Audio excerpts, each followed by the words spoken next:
Hello everyone, welcome to my channel. I am Neha Narang. तो आइए आज की क्लास स्टार्ट करते हैं। जैसा कि जो नेट म्यूज़िक का एग्ज़ाम है इसकी डेट काफ़ी नज़दीक है, तो आप लोग, मैं उम्मीद करती हूँ कि आप लोग बहुत अच्छे से तैयारी कर रहे होंगे और बहुत अच्छे से रिवीजन भी कर रहे होंगे। तो चलिए आज एक खुद का सेल्फ टेस्ट लेते हैं ताकि आपको पता चल सके कि आपकी कितनी तैयारी हो चुकी है। और आज हम नेट का पेपर सोल्व करेंगे। ओल्ड है, ये जनवरी 2017 में हुआ था। इसमें 75 क्वेश्चंस जो हैं आज हम सोल्व करेंगे। पेपर थर्ड है, तो अपना खुद का सेल्फ टेस्ट लीजिए और कमेंट बॉक्स में लिखिए कि आपके कितने क्वेश्चन राइट बनते हैं। इससे आपको अंदाज़ा हो जाएगा कि आपकी कितनी तैयारी हो चुकी है और कितनी आपको करनी चाहिए। जो आपके टॉपिक वीक्स हैं उनको अच्छे से और रिवीजन करने की ज़रूरत है। आप खुद का सेल्फ टेस्ट लें ताकि आपको पता चल सके। आइए स्टार्ट करते हैं। फर्स्ट क्वेश्चन है, बाघ का किस देश से संबंध है? तो फर्स्ट है जर्मनी, ऑस्ट्रिया, चीन या फिर ब्रिटेन। तो इसका जो राइट ऑप्शन है वो है आपका फर्स्ट, जर्मनी। सर्वप्रथम गंधर्व महाविद्यालय की स्थापना किस शहर में हुई? कराची, मुंबई, लाहौर या फिर दिल्ली में। तो इसका जो राइट ऑप्शन है वो है थर्ड, आपका लाहौर में।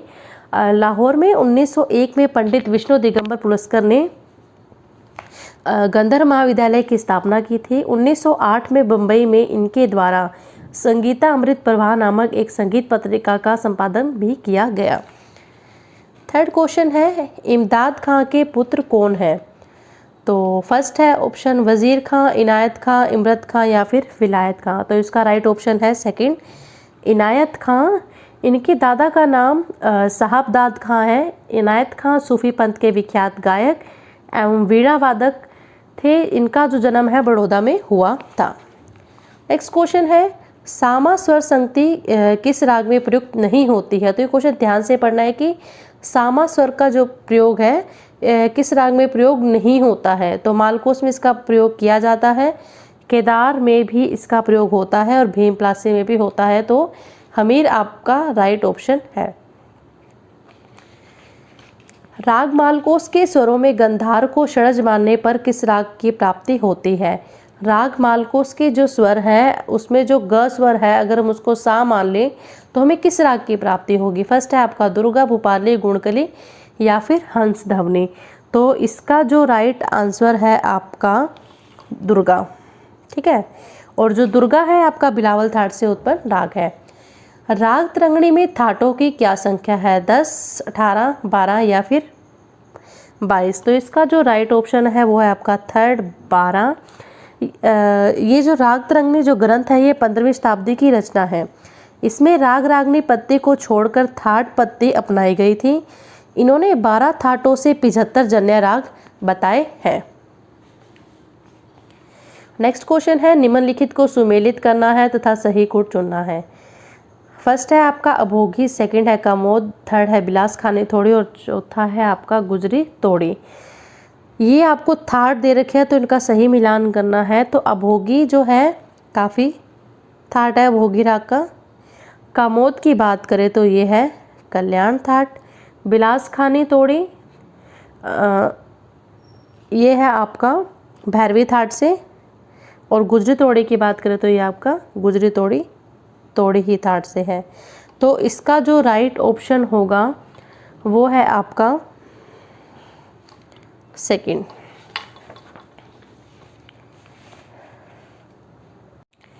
नेक्स्ट क्वेश्चन देखते हैं, लघु को चतुर्श जाति में कितनी मात्रा काल का माना जाता है? फर्स्ट ऑप्शन दे रखा है 6, 12, 8 या फिर 4। तो इसका जो ऑप्शन राइट है वो है आपका फोर्थ ऑप्शन, यानी कि 4 मात्रा काल का माना जाता है।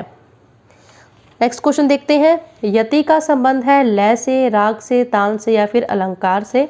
तो यति का जो संबंध है वो आपका किससे है? लय से।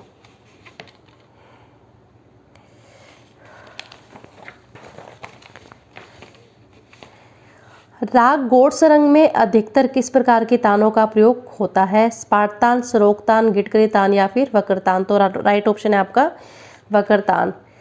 रे रे पा मापा धापा का संबंध किस राग से है? सोनी, पूर्वी, श्री या फिर पूरिया धना श्री।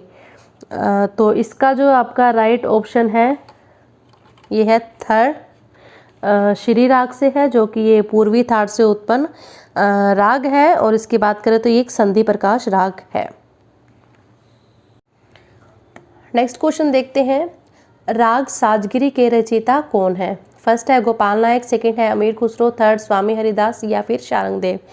तो राग साजगिरी के जो रचयिता हैं वो अमीर खुसरो है। इन्होंने काफ़ी रागों की रचना की है। राग मियाँ मल्हार, मियाँ की तोड़ी, दरबारी कांडा किस रचयिता को इंगित करते हैं? मोस्ट इम्पोर्टेंट क्वेश्चन है ये।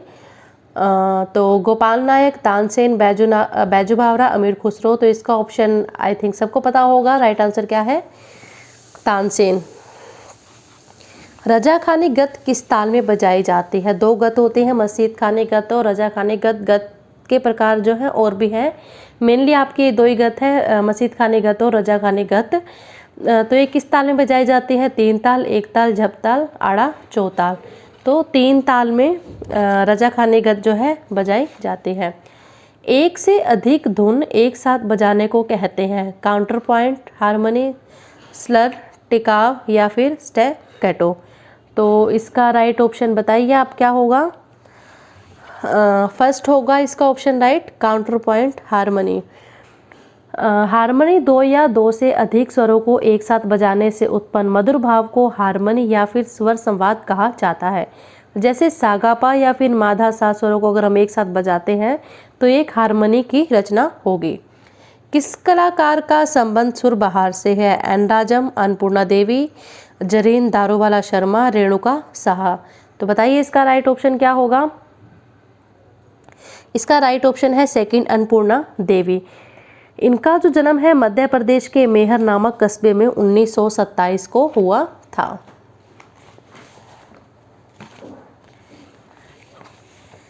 स्वरित के लिए किस वाद्य का प्रयोग किया जाता है? फर्स्ट है सारंगी, सेकंड है तानपुरा, थर्ड है हारमोनियम, फोर्थ है वायलिन। तो इसका राइट ऑप्शन क्या होगा? आई थिंक आप सबको पता होगा इसका आंसर। तो सेकंड ऑप्शन इसका राइट है, तानपुरा।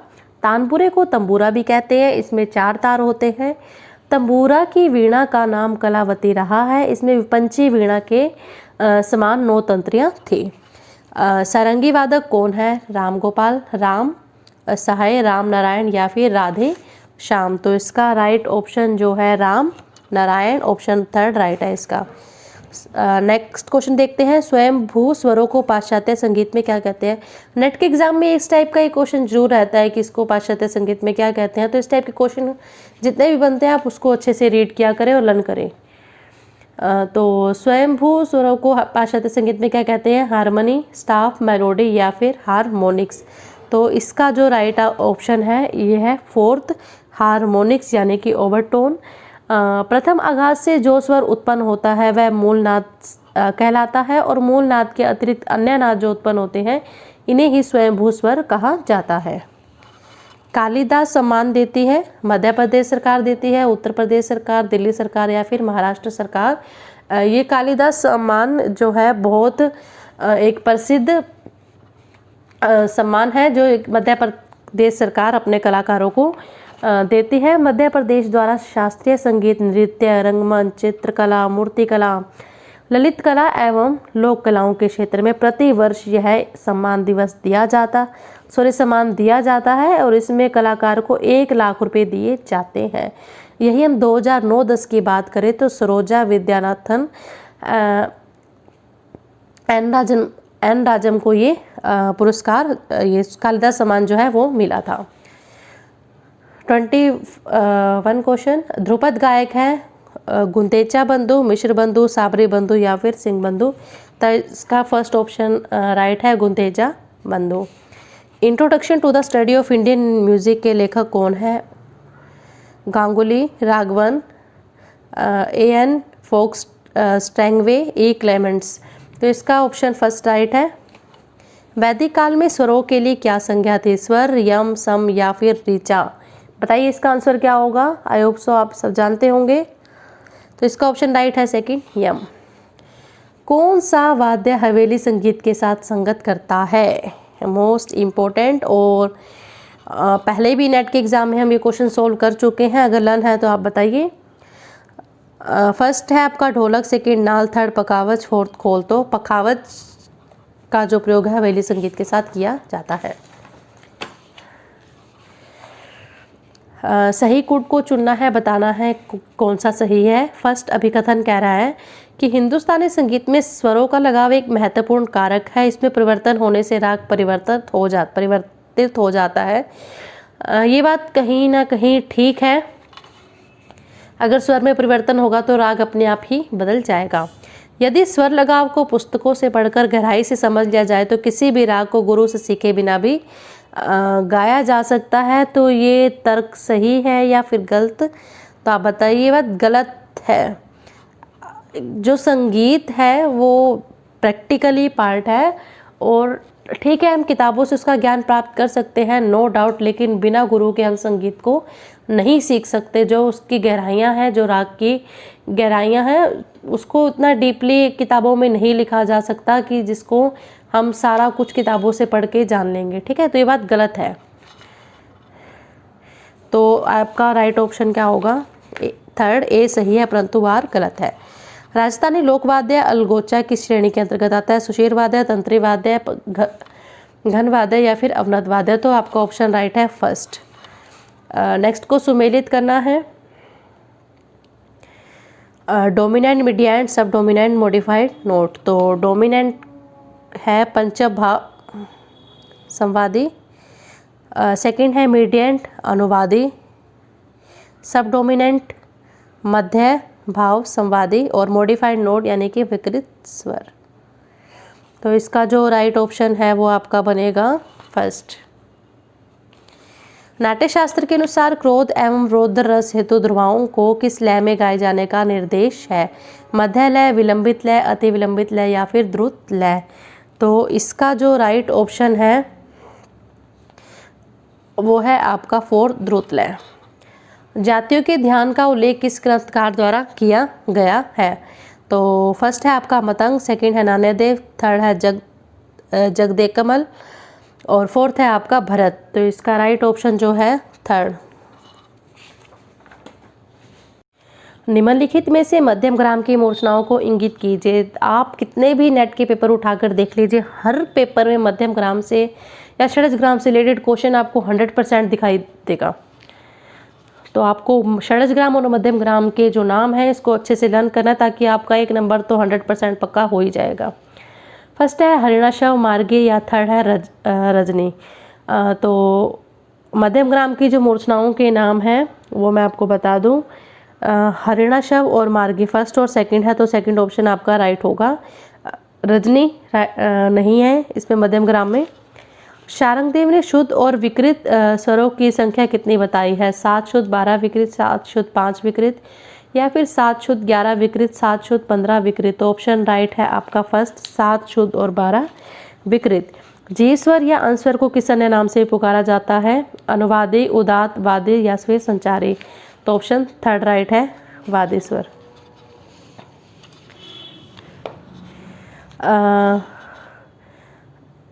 9/8 अंतराल किसके समकक्ष है, किसके समान है? 51.17, 45.87, 28.17 या फिर 61.17? तो इसका जो राइट ऑप्शन है वो है आपका फर्स्ट। नारायण मोरेश्वर खरे किसके शिष्य हैं? भास्कर बुआ, राजा भैया पूंछ वाले, वीएन भातखंडे या फिर वीडी यानी कि विष्णु दिगंबर पुलस्कर? तो फोर्थ ऑप्शन आपका राइट है।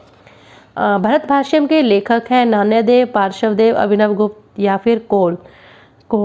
तो आपका इसका जो राइट आंसर है वो है आपका फर्स्ट, नान्यदेव।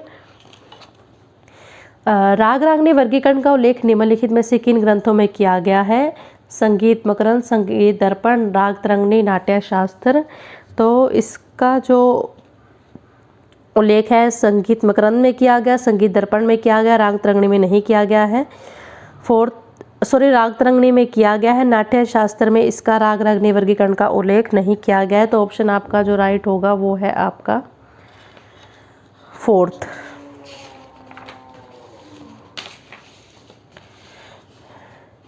नेक्स्ट देखते हैं पूर्व ग तीव्रत रे पूर्व ने तीव्रत ध। इसका सही मिलान करना है कि कौन सी श्रुति पर ये है। तो पूर्व ग जो है ये कौन सी श्रुति पर है?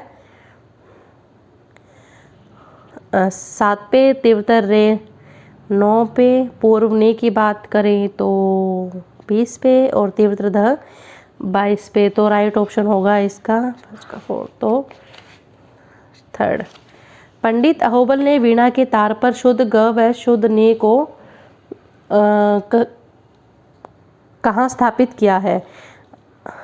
30 से 20 इंच की दूरी पर, 32 से 27 इंच की दूरी पर, 31 इंच से 24 इंच की, 32 इंच से 22 इंच की। तो फर्स्ट ऑप्शन आपका राइट है, 30 इंच से 22 इंच।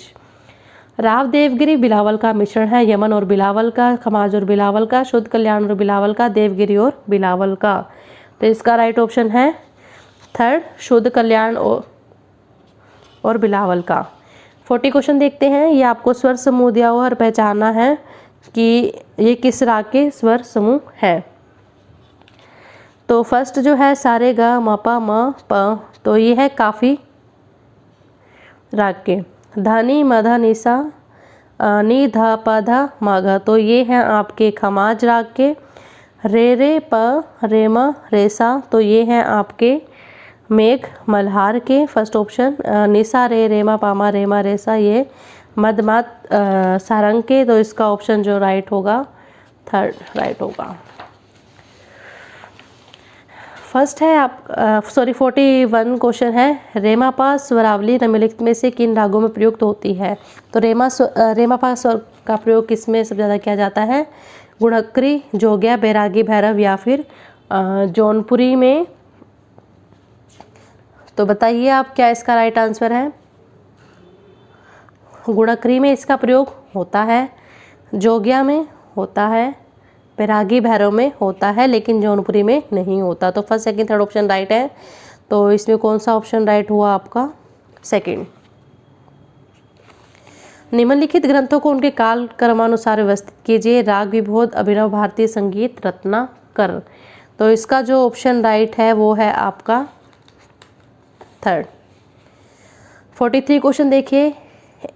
1, 5, 8, 10, 14, 18 और 21वीं श्रुति पर स्थापित शुद्ध स्वर सप्तक किस काल को इंगित करता है? वैदिक काल, मध्यकाल, प्राचीन काल या फिर आधुनिक काल। जैसे कि आपको पता है कि प्राचीन और मध्यकाल में जो श्रुति की स्थापना थी वो अंतिम स्वर पर की जाती थी, यानी कि चौथी श्रुति पर सा रहा है, लेकिन पहली श्रुति पर सा आधुनिक काल में माना गया है। ये आधुनिक काल को इंगित करता है। रेधा कोमल एवं गहने स्वर लक्षण है। छायालग राग के, परमेल प्रवेशक राग के, शुद्ध राग के या फिर संति प्रकाश राग के। जैसे कि आपको पता है कि रेधा कोमल स्वर वाले जो राग हैं ये संति प्रकाश राग होते हैं। 45 क्वेश्चन। कर्नाटक संगीत में रागों के समय सिद्धांत का समावेश नहीं है और तर्क है कर्नाटक संगीत में रागदारी पद्धति नहीं है। तो इसका जो राइट ऑप्शन है वो ये है कि कर्नाटक संगीत में रागों के समय सिद्धांत का समावेश नहीं है। बात ठीक है, लेकिन ये गलत है कि रागदारी पद्धति नहीं है। तो 3rd ऑप्शन आपका राइट होगा। निम्नलिखित में से किसी विद्वान ने नाट्यशास्त्र पर टीका किया? मोस्ट इंपॉर्टेंट क्वेश्चन, काफ़ी नेट के एग्जाम में पूछा जा चुका है कि किस विद्वान ने नाट्यशास्त्र पर टीका की। तो अब बीजगुप्त, विष्णुगुप्त, ततिलम या फिर अभिनव गुप्त। तो अभिनव गुप्त ने नाट्यशास्त्र पर टीका लिखी है। प्राचीन शास्त्रकारों ने शुद्ध मध्यम को किस श्रुति पर स्थापित किया? तो 13वीं, 14वीं, 12वीं या 15वीं। तो सबको पता है तो 13वीं श्रुति पर म को स्थापित किया गया था। चित्रा वीणा के वादन हेतु किसका प्रयोग किया जाता है? कोण का, गज का, पत्ते का या फिर अंगुलियों का। तो अंगुलियों का प्रयोग किया जाता है। उस राग जोड़ी का चयन करें जिनके सभी स्वर समान है। अहिर भैरव, नट भैरव, शुद्ध सारंग, वृंदावनी सारंग, मारवा, पूरिया, बिलास खानी, तोड़ी या तोड़ी। तो 3rd आपका ऑप्शन राइट है, मारवा पूरिया। स्थायी आरोही व अवरोही वर्ण के संयोग को कहा जाता है? तो अभोगी वर्ण, संचारी वर्ण, धातु वर्ण, आरोही अवरोही वर्ण। तो आपका 2nd ऑप्शन राइट है। तीनों वर्णों के जो मिश्रण से बनता है वो आपका संचारी वर्ण होता है। निम्नलिखित में से कौन सा बिलावल थाट के समान है? मेजर स्केल, माइनर स्केल, गंधाग्राम या फिर मध्यम ग्राम। जैसे कि आपको पता है कि बिलावल थाट में सभी स्वर शुद्ध लगते हैं और मेजर स्केल की बात करें तो मेजर स्केल में भी इसमें आपके सारे स्वर क्या लगते हैं? शुद्ध लगते हैं। कौन सा राग काफी थाट से नहीं है? बागेश्वरी, पटदीप, जयजयवंती या फिर भीम प्लासी।